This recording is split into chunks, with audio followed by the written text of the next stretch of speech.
You've been in town for a little while. How things going so far? Good. Been here 3 days. We had our final 2 days of tryouts, open tryouts the other day at the seminary, and that went great.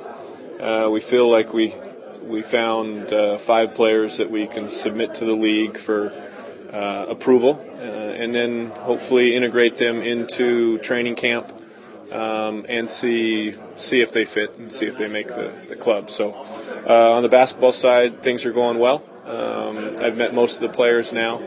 I just met Chris Porter this morning, had a nice talk with him. Just met Ron this morning. I'll get a chance to catch up with him a little bit later and get to know him a little bit better. So all in all, things are good. I've moved into the apartment, got that settled finally. Last night was the first night, and woke up this morning to a little frost on the window, a little bit different than L.A. Is 5 players a lot for an open tryout? I mean, that sounds like a lot. Each team, through their open tryouts, for example, we had 4 open tryouts.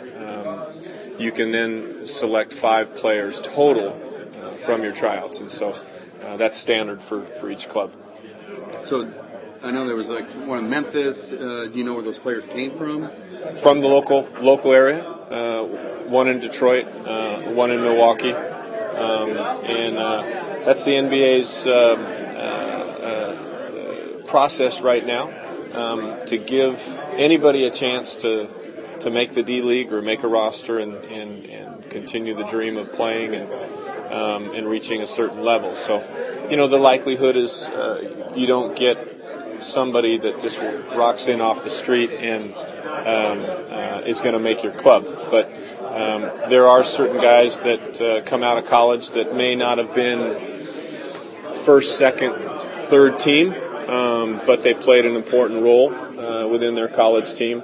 Maybe they averaged 8 points and 4 rebounds and contributed off the bench, but nobody really thought that they could go on to the next level. Well, the D-League provides that through an open tryout, and we like 2 of the guys that we got in the process. They still have to be approved by the NBA. They do background checks on everybody and make sure that they're not a detriment to society in some way. So we like our 5. Now, looking ahead, you got the draft coming up, Yeah. not too far away. Right. November 1st. Yeah. Do you have any strategy going into that?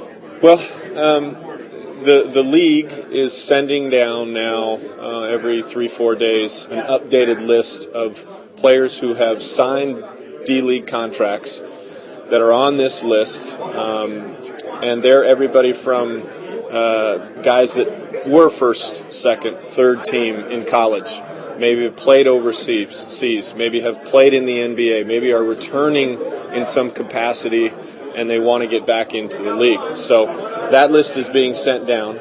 We start going through that list, identifying guys that we think could help us. And then that process will really occur all the way up 24 hours before the draft takes place. So hopefully 24 hours before we have an idea of 20 guys that we might have a chance to get. Now, we don't have a first-round pick. We have a second. We have 2/3, fourth, the fifth, the sixth, so on and so forth. We need to get us a good player with that second pick. Time will tell if we do. When do you hope to have a final roster set? Well, draft is the 1st of November.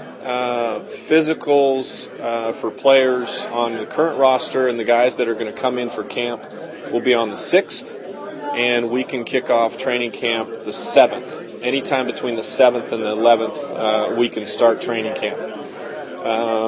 We'll see when exactly. Do we start the 7th? Maybe it's on the weekend. We're not sure. Time will tell. But then camp will be I'm thinking will be a week to 10 days, depending on how our legs feel, depending on who we have, depending on how systems are coming together. I like our nucleus that's returning, and I'm optimistic on how we're going to do. And then we kick off the season 22nd and 23rd in Dallas against the Texas team.